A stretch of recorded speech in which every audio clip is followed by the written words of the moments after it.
Omar Al-Rashid, a billionaire sheikh with a secret double life, and Claire Bennett, the young model who shared his hidden world, were found dead inside a Los Angeles mansion. What seemed like a shocking crime of passion soon unraveled into a web of betrayal, family conspiracy, and international greed that no one saw coming.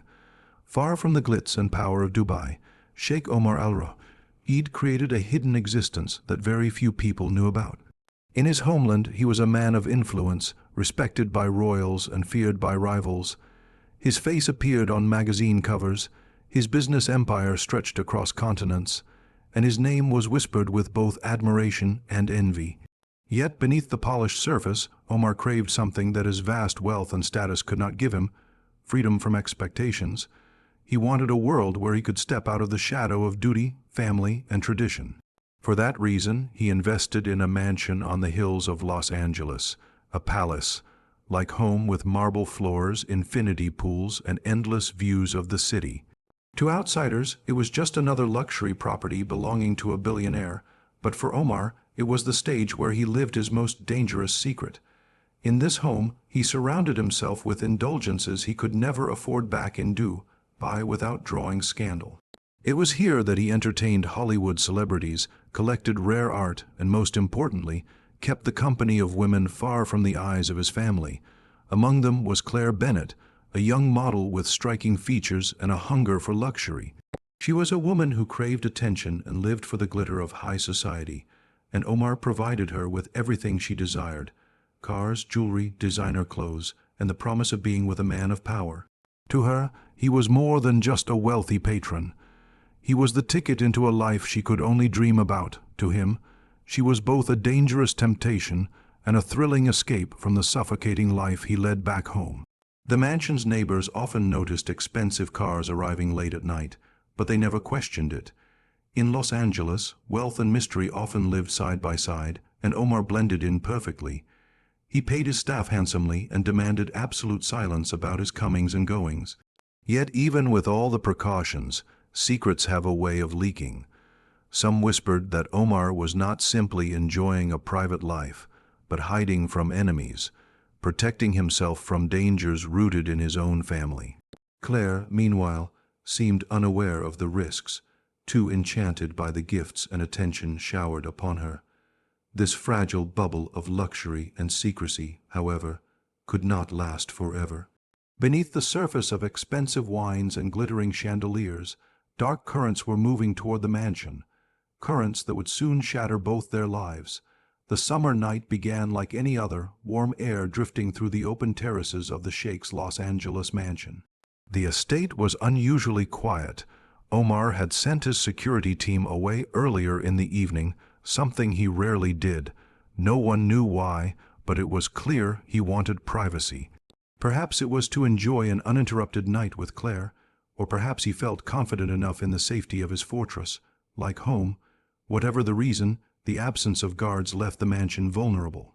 Inside, the lights glowed softly against polished marble floors, the sound of laughter and clinking glasses echoing faintly through the wide hallways.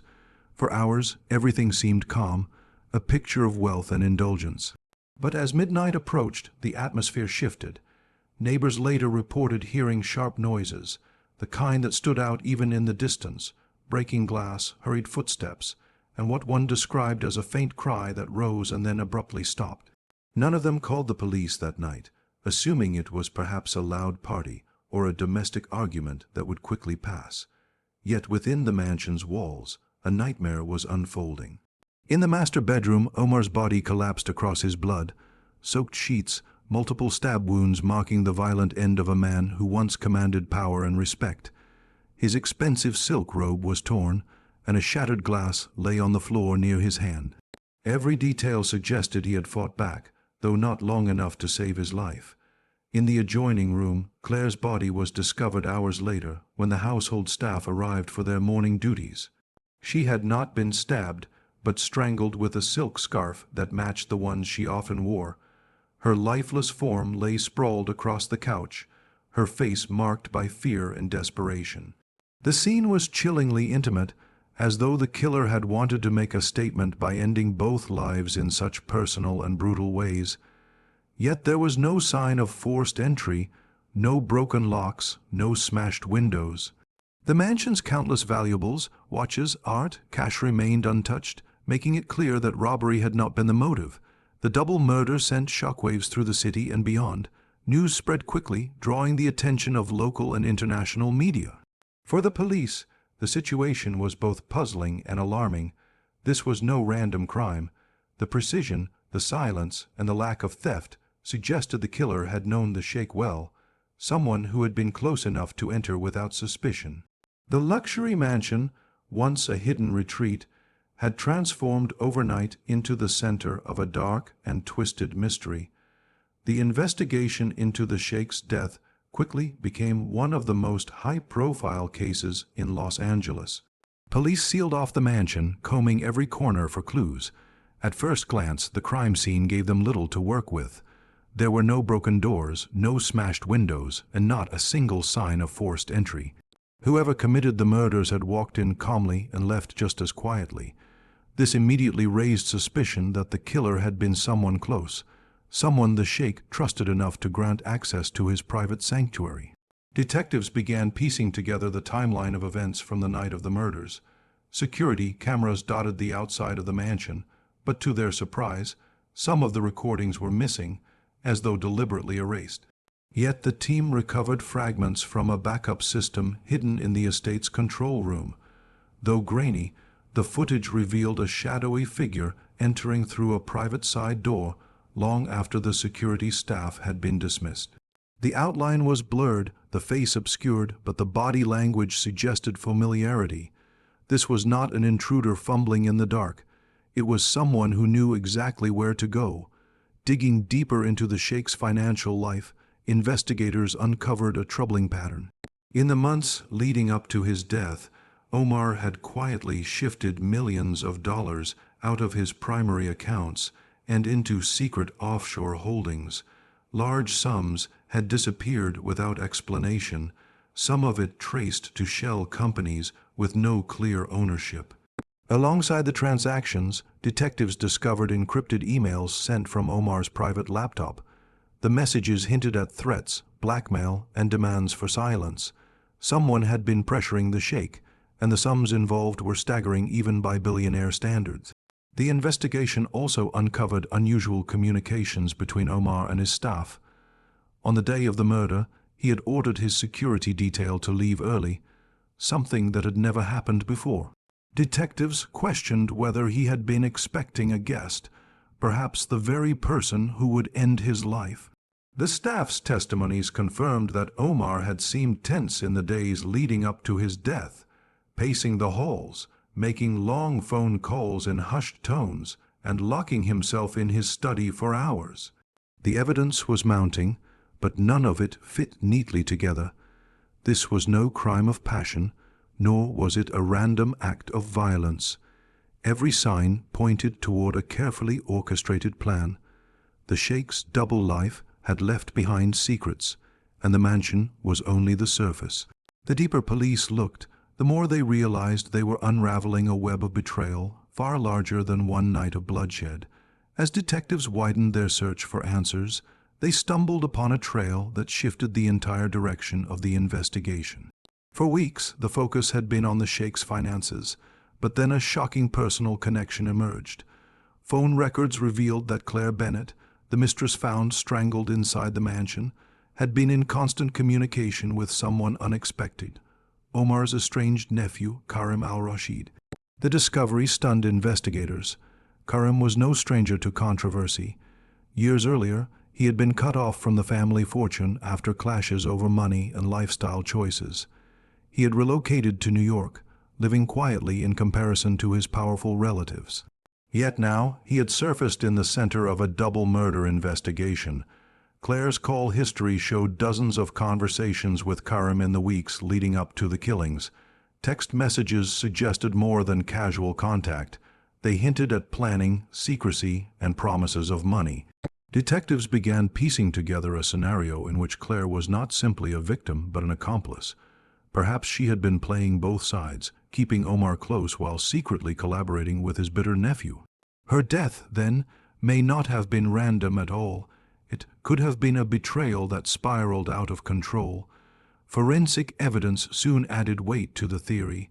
A wine glass collected from the mansion bore Karim's fingerprints, even though he was never supposed to be there. More damning was the discovery of his DNA on the silk scarf that had been used to strangle Claire. The revelation reframed the case entirely. What had first appeared to be a lover's quarrel or a robbery gone wrong now looked like a calculated scheme, one tied directly to Omar's own bloodline. Investigators struggled to understand Karim's motive. Was it revenge for being exiled from the family's wealth? Was it greed, fueled by the promise of inheritance? Or was he simply a pawn in a larger plot orchestrated by others? What became increasingly clear was that the murders were not spontaneous. They bore the marks of planning, knowledge of the mansion, and an intent to silence. Claire's role became even murkier. Was she lured into the plot willingly, or did she misjudge the dangerous man she had allied herself with? The Sheikh's empire, already built on secrecy, was beginning to unravel in ways no one had anticipated. The nephew's involvement pulled the case beyond a simple domestic crime and into the tangled politics of one of the wealthiest families in the Middle East. Detectives now realized they were facing not just a murder investigation, but the edge of a conspiracy that reached across oceans. When detectives finally located Karim in a rented apartment in New York, they expected a violent confrontation, but instead found a nervous man pacing the floor, surrounded by half-packed suitcases. He did not attempt to flee and agreed to speak, though his story was far from straightforward. Karim admitted he had been at the mansion on the night of the killings, but he insisted he was not the murderer. According to him, Claire had lured him there under the pretense of a secret deal. She had promised him money and a chance to confront his uncle, claiming Omar was ready to make peace. What Karim described next only deepened the mystery. He said that when he entered the mansion, the Sheikh was already agitated, speaking in hushed tones and warning Claire about family threats. Karim claimed he left the house shortly after an argument, only to discover through the news the next day that both Omar and Claire were dead.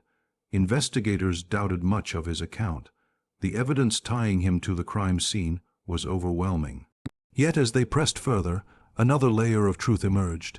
Tracing Karim's recent bank activity, police discovered unexplained deposits, large sums wired from offshore accounts linked not to him, but to figures tied directly to the Al-Rashid empire in Dubai. These transfers began weeks before the murders and stopped the day after. It was no coincidence. The trail suggested Karim had been receiving payments from someone powerful overseas.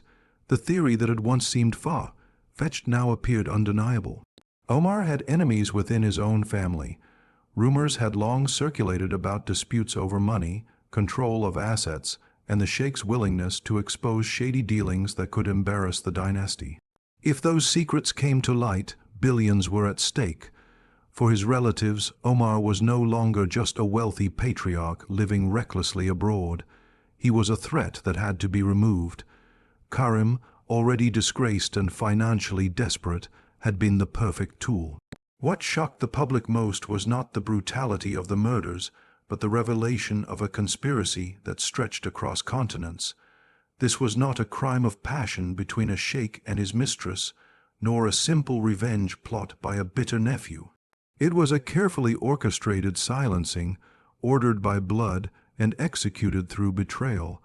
The Los Angeles mansion, once a symbol of escape and indulgence, had become the stage for an international power struggle. When the truth surfaced, it left the world questioning just how many more secrets the Al-Rashid family had buried beneath their glittering empire.